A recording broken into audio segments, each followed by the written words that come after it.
Good morning to all of you. This is exercise 1.5 or chapter number system. Previously, we have discussed the numbers about rational or irrationality of the numbers. The first question, which is based on the rationality and irrationality of the considered numbers. The first question, classify the following numbers as rational or irrational.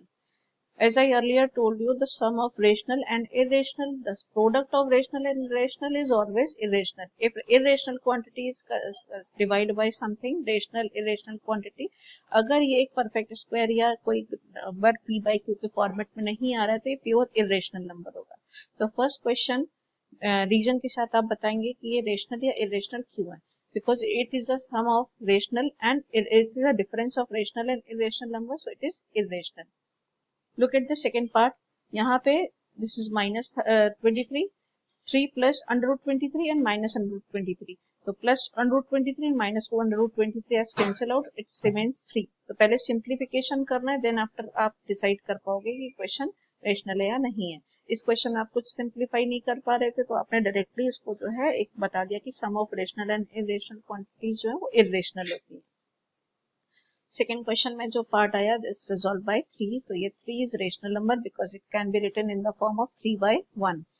This third part root 7 is cancel out, so it remains 2 by 7. 2 by 7 can be written in the form of p by q. It is a pure irrational number. 1 by root 2. Rational number is divided by irrational number, so resultant is irrational, only irrational number. 2 pi, because pi is irrational, therefore 2 pi is also an irrational number. The pi, pi by 2, pi square is all are irrationals. Second question, the similar question, 3 plus root 3 and 2 plus root 2. आपको इसको पहले solve करना है, दो तीनों चारों part, और उसके बाद आपको उसमें रेशनल इरेशनलिटी भी बता देना है साथ में. तो इसको जब आप सॉल्व करेंगे you will get the binomial multiplication to binomial.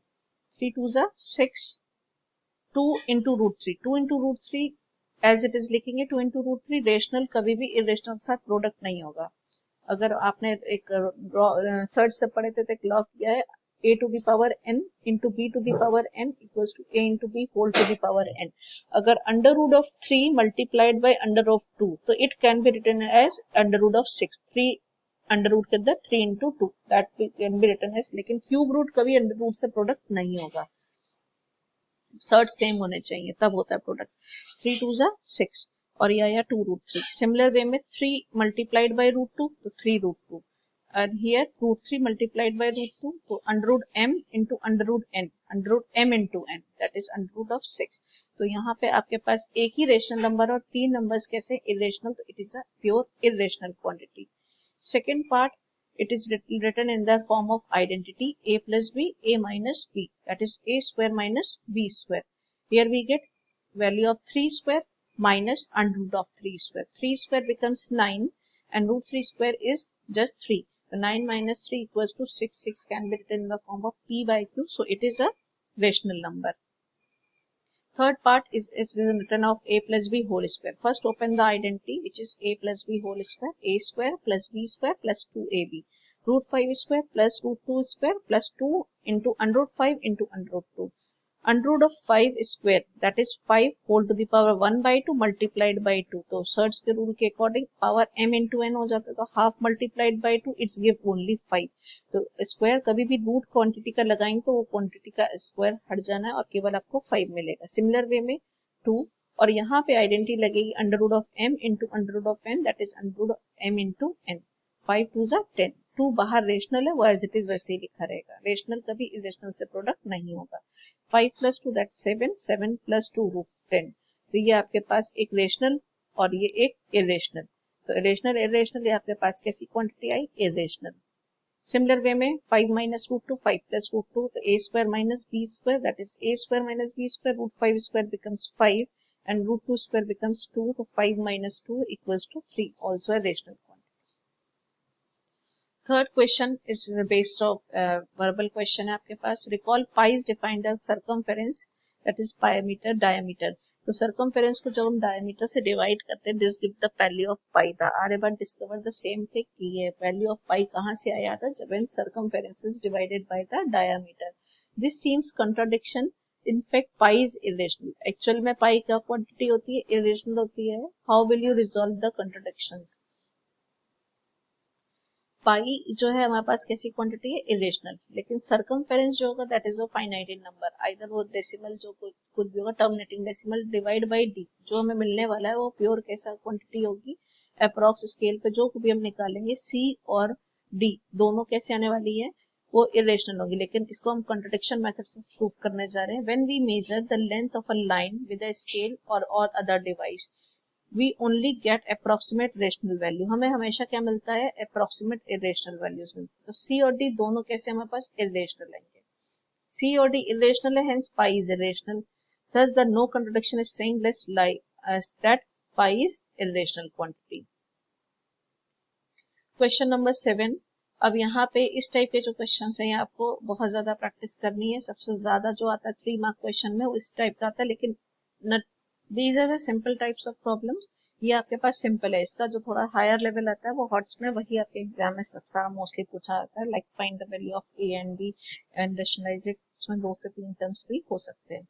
The first part is 1/√7, ये प्योर एक इरेशनल क्वांटिटी है, इसको बोला rationalise the denominator, this is irrational quantity, इसमें जो इरेशनल नंबर होगा हमें डिनोमिनेटर में कभी भी इरेशनल नंबर नहीं छोड़ना, उसको रेशनलाइज करना ही होता है। तो √7 जो है इसका रेशनलाइजिंग फैक्टर पहले समझ ले क्या होता है, √7 में किस क्वांटिटी का प्रोडक्ट कर दें कि ये एक रेशनल नंबर बन जाए, √7 में किस क्वांटिटी का प्रोडक्ट करें, तो √7 में अगर √7 का ही प्रोडक्ट कर दें तो इट बिकम्स 7, तो हमारे पास जो रेशनलाइजिंग फैक्टर आएगा दैट इज √7 ओनली। तो √7 1/√7 था, हम न्यूमरेटर और डिनोमिनेटर दोनों में √7 का प्रोडक्ट करेंगे, केवल डिनोमिनेटर में इसलिए नहीं करेंगे क्योंकि डिनोमिनेटर में करने से केवल डिनोमिनेटर की वैल्यू चेंज हो जाएगी, न्यूमरेटर में कोई चेंज नहीं होगा, इसलिए हमारे फ्रैक्शन में क्वेश्चन में कोई भी चेंज ना हो, इसलिए हम न्यूमरेटर डिनोमिनेटर दोनों में ही प्रोडक्ट करेंगे। तो √7 डिवाइडेड बाय √7, तो ये आपके पास है √7 इंटू √7 बिकम 7, तो √7/7 ये हमारे पास केवल rationalising denominator, quantity still irrational, quantity हमारे पास अभी भी इरेशनल है, irrational divided by rational it's always irrational, लेकिन हमारे पास क्वेश्चन जो था वो केवल ये था कि रेशनलाइज द डिनोमिनेटर, हमें डिनोमिनेटर को रेशनल बनाना है, क्वेश्चन को रेशनल नहीं करना, केवल डिनोमिनेटर को रेशनल करना है। The second part is 1/√7 minus √6, तो जब इस टाइप के प्रॉब्लम होते हैं इनके रेशनलाइजिंग फैक्टर हमेशा इसका कंपोजिट होता है, कंपोजिट अगर यहाँ माइनस है तो पॉजिटिव होगा, दैट इज √7 प्लस √6, अगर यहाँ √3 माइनस √2 होता तो √3 प्लस √2 जो होता वो हमारे पास रेशनलाइजिंग फैक्टर होता। तो हमेशा जब इस टाइप के क्वेश्चन होगा तो याद रखिए हमें कॉन्जुगेट से मल्टीप्लाई करना, कॉन्जुगेट दैट इज हमेशा जो नंबर होंगे उनकी डिजिट उनके साइन में कोई भी चेंज नहीं होगा, केवल पॉजिटिव नेगेटिव में साइन में चेंज होगा। तो √7 माइनस √6 इसका कंजुगेटिव क्या है, √7 प्लस √6, तो एक न्यूमरेटर में √7 प्लस √6 और एक डिनोमिनेटर में √7 प्लस √6, ये ब्रैकेट में ही मल्टीप्लाई करेंगे। See the question, denominator becomes the identity a minus b a plus b, that is a square minus b square, √7 square minus √6 square, numerator remains same because it's multiplied by 1, value में कोई भी change नहीं होगा, √7 square becomes 7 and √6 square becomes 6, 7 minus 1 7 minus 6 becomes 1, so answer is √7 minus √6, now it is divide the rationalizing the denominator। Similar the second part, third part, 1/√5 minus plus 1/√2, तो इसका conjugative fraction क्या होने वाला है, √5 minus √2 से ऊपर नीचे multiply करेंगे, नीचे फिर से denominator a square minus b square की आइडेंटिटी बनेगा, सिमिलर वे में आप इस पार्ट को सॉल्व करेंगे। The next exercise which is based on law of thirds only, which have you earlier learned in the class 8, that is first question, find the value of 64 whole number 1/2, so 64 can be written as 4 square 4 raised to the power 3, 8 square 2 raised to the power 4 only, तो आप इसको किसी भी shirt के rule में तोड़ सकते हैं, आप 8 स्क्वायर में ना तोड़ के 2 raised to the power 4 भी लिख सकते हैं। तो अगर आपने इसको प्राइम फैक्टराइजेशन के थ्रू लिखा तो यहाँ पे पावर क्या हो जाएंगी m into n, तो 8 square multiplied by half, power m into n, power m into n की फॉर्मेट में 8 raised to the power 1, it becomes 8। Similar question 32 whole number 1/5, so 32 can be written as 2 raised to the power 5, 2 raised to the power 5, ये 2 raised to the power 5 whole to the power 1/5, again the rule a to the power m whole to the power n equals to a to the power m into n, यहाँ 5 has cancel out in the exponent only, इसको cutting करके नहीं दिखाना है, केवल ऐसे ही छोड़ देना है. 2 raised to the power 1, a raised to the power 1 is always equals to a, that is 2 raised to the power 1 equals to 2. इसकी वैल्यू 2 है. सिमिलर वे में 125 can be written as 5 cube. 5 cube multiplied whole to the power 1 by 3, power 3 new exponent में cancel होके 1, 5 raise to the power 1 equals to 5. तो ये तीनों बहुत आसान क्वेश्चन थे. सिमिलर वे में जो सेकंड क्वेश्चन है आपके पास 9 raise to the power 3 by 2, तो 9 can be written as 3 square. जब आप इसको प्रोडक्ट करोगे तो m इंटू n के फॉर्मेट में आएगा 3 square multiplied by 3 by 2. 2 has cancel out, 3 cube becomes 27.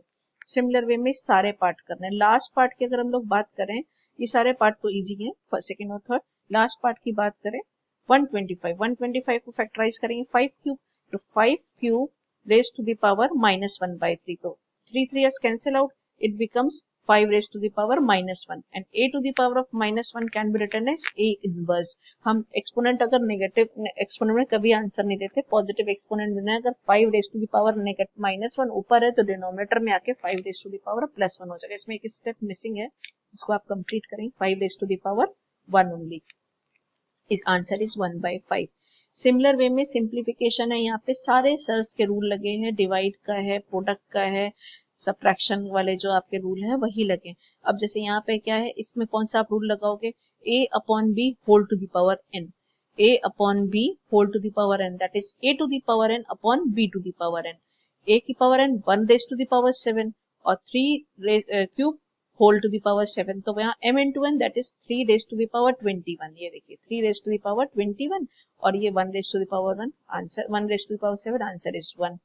इस पार्ट में क्या होगा, a to the power m divide by a to the power n, that is a to the power m minus n. तो a to the power that is 11 whole to the power 1 by 2 minus 1 by 4, it gives 11 raised to the power 1 by 4. जो 1 half में से 1 by 4 subtract करेंगे, it gives 1 by 4 only. The next part is in the form of a to the power n into b to the power n. If a to the power n, b to the power n, here exponent are the same, तो base product हो जाएंगे a into b whole to the power n. That is 7 raised to the power 1 by 2 into 8 raised to the power 1 by 2. It is 7 into 8 whole to the power 1 by 2. Answer is 56 whole to the power 1 by 2.